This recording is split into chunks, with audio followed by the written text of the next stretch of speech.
The Kango Caves are one of South Africa's most popular landmarks. Situated 29 kilometers outside of Oudtshoorn in the Klein Karoo, this underground marvel is located at the foot of the Swartberg mountain range. Well, the Little Karoo Basin, and I can only talk from a geological perspective, are geologically very interesting. You've got the Cape Folded Belt Mountains, and then you've got this intermontane plateau here. It's almost, well, Oudtshoorn is almost surrounded by mountains, so everything is bound to the mountains, and it's just in terms of geoheritage, it's a very, very special area. The geoheritage of the area is pretty impressive. The caves themselves are the largest in Africa and were formed over hundreds of thousands of years ago. Well, the caves, in terms of age, it's a Precambrian phreatic cave, there are very little of them in the world, let's just say South Africa. And obviously it offers a standard tour, what we call the heritage tour, which is reasonably easy walking, and then obviously the famous adventure tour, which takes a bit longer and you have to be reasonably fit for that. The ability to fully explore these caves makes visiting Kango different from any other cave tour. There are two tour options available, the Heritage or Easy Tour and the Adventure Tour. The latter is the more popular choice, giving visitors a real Indiana Jones experience of crawling through small spaces and fitting through tight passages. It's a tour designed for the truly adventurous. You also have to be reasonably fit and healthy to tackle this one. Along the adventure route, the names of the attractions offer clues of what can be expected. There's Lumbago Alley, the Crystal Palace, King Solomon's Mines, and the Devil's Chimney. Then into and through the Coffin, the Ice Cream Parlor, the Devil's Workshop, and wriggle through the tight 27 centimeter high leopard crawl to exit the route.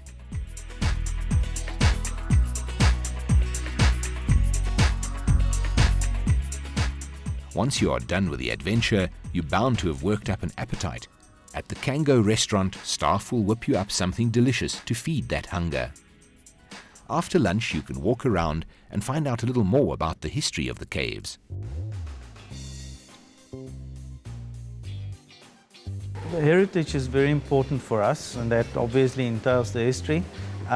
We would like to link the caves up to the Middle Stone Age occupations on the coast, which is quite famous, like Blombos and Pinnacle Point and Classy's River mouth, because the area and archaeological caves in the area has a sequence that dates back to about 80,000–90,000 years ago, which puts it in the range of early modern humans. Obviously the sun was here, the Kwena or the Khoikhoi was occupying the cave, and then we call it the colonial discovery occurred in 1780. But it's shrouded in mystery. We don't quite know if it was Farmer van Zyl who actually discovered the cave in the colonial sense, or whether it was somebody else. So it's all reliant on oral history, because 1780 is quite a long way ago, and the record keeping of the Kango Valley is not so great. Interestingly, the caves attract more international than local visitors. We have a 60-40 mix at the moment, with 60 foreign and about 40 local. Obviously we market the attraction as an African show cave worldwide, and we attend a lot of international expos to market the cave. But South Africans, there's been an old South African, it's almost a tradition to bring your kids to Kango and then obviously do the adventure tour with them. It's almost like a rites the passage with your kids. Before you leave, don't forget to check out the curio store for a keepsake or two of one of Africa's most magnificent natural wonders.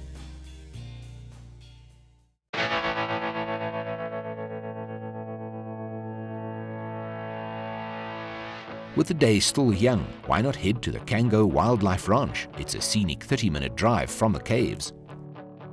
Well, we've got over 90 species of animals to offer, so there's lots to see and do. Over and above the number of species, we've got guided tours where the guides take you on an educational tour, but it's very fun and light-hearted, so it's for those of all ages. And then we've got 2 on-site restaurants, a play park, a kiddies touch farm, so there's quite a lot to do here. Here you will not only be able to see wildlife like cheetah, lions and crocodiles, you can even have an encounter with them. The ranch offers packages where you are given the opportunity to interact with certain trained ambassador animals under the guidance of professional guides. The guides at Kango Wildlife Ranch are very passionate about their work. Yeah, I believe in everything a person needs to see if he's fit for a job. You need to see if you have a passion for the animals. You need to see that you're doing it not just because of money. You have got more motivation of doing this. For my own side, I've been involved with the animals since the time I was a young child, and I was always watching the program of televisions about, National Geographic, when people go adventures in the forest, in the wild, when they talk about species of animals. I could forget about anything, just watch those things there, those programs there. For those who have always dreamt of working on a ranch like this, there is an opportunity to do so here.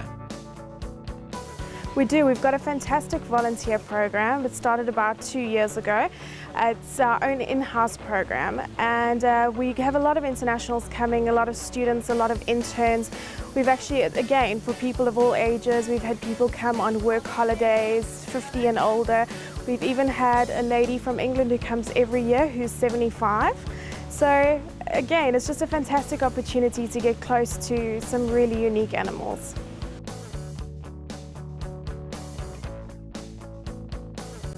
And experiences don't get much more unique than this. Besides the wildlife norm of petting cute cheetah cubs or holding a large snake, this ranch offers a world first for the truly adventurous, thrill-seeking traveler: crocodile cage diving. That's right, cage diving into a pool where you will come face to face with a giant Nile crocodile. It's really not for the faint at heart. There is a great deal more to see and do in the Oudtshoorn area. Kango is the tourist hotspot and a must-see for anyone coming to this area. But we went in search of the lesser acknowledged parts of the Klein Karoo.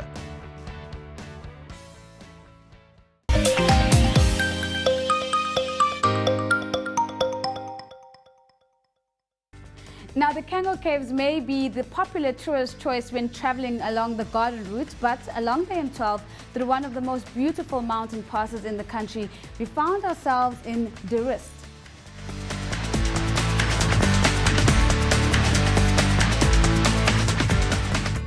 Heading away from the Kango Caves area on the N12, we traveled across one of the most magnificent Cape mountain passes. Meiringspoort is a 25-kilometer pass through the Swartberg Mountains. It's commonly known as the corridor that connects the Klein and Great Karoo.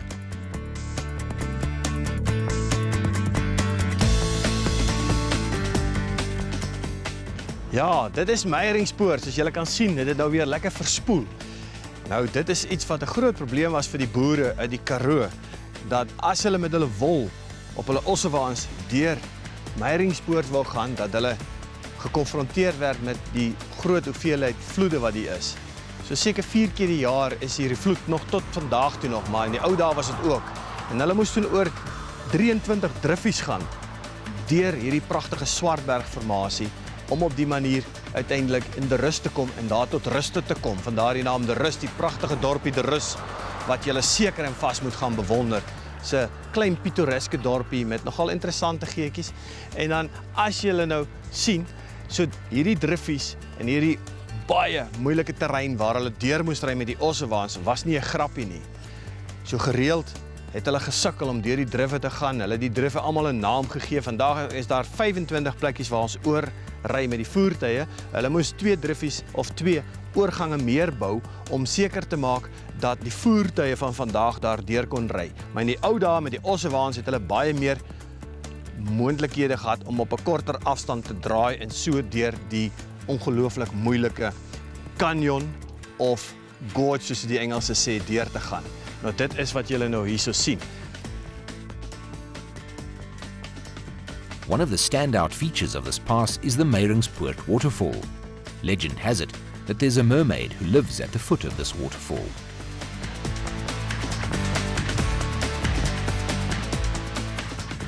Ons is hier so in Meiringspoort. Dit is in die Swartbergreeks, 'n pragtige 230 km lang sandsteenformasie met ongelooflik mooie voue daarin. Die Kaapse vouberge, dis wat ons hier so almal sien. Dit is uniek.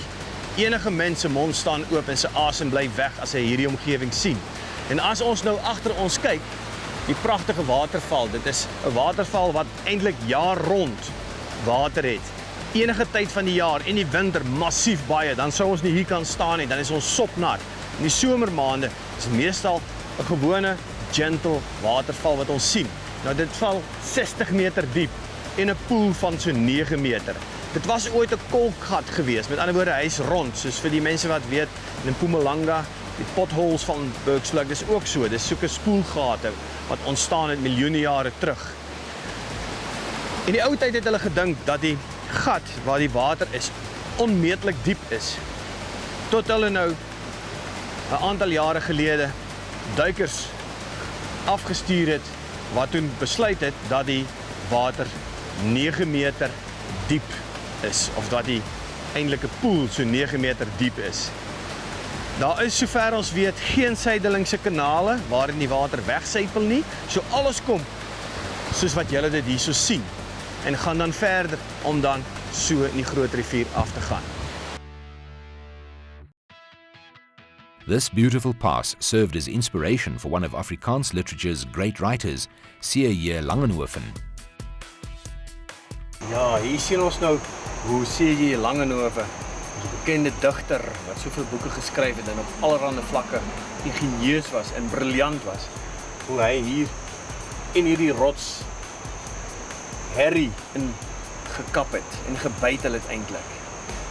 Maar C.J. Langenhoven het gereeld hier in Meiringspoort kom kuier en eintlik tot rus gekom hierso, om van hieruit sy gedagte te kan laat loop en met die stilte van die omgewing en die pragt van die Swartberg Canyon of die Meiringspoort soos ons hom noem, te gebruik vir inspirasie vir sy boeke.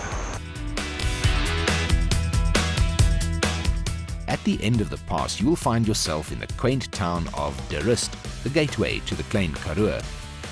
The slow pace of this mountain town is echoed by its peaceful surroundings. Like most towns in the Klein Karoo, you're sure to find an ostrich or two here.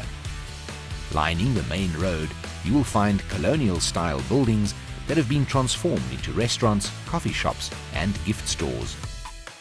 The charming little place is home to some really lovely dining spots, like Anita's, which claims to be the best in town.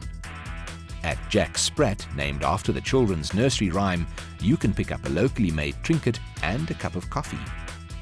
Die Groen Bliktrommel is another restaurant come gift shop with some local art for sale, and not to be missed is its unusual ablution facility.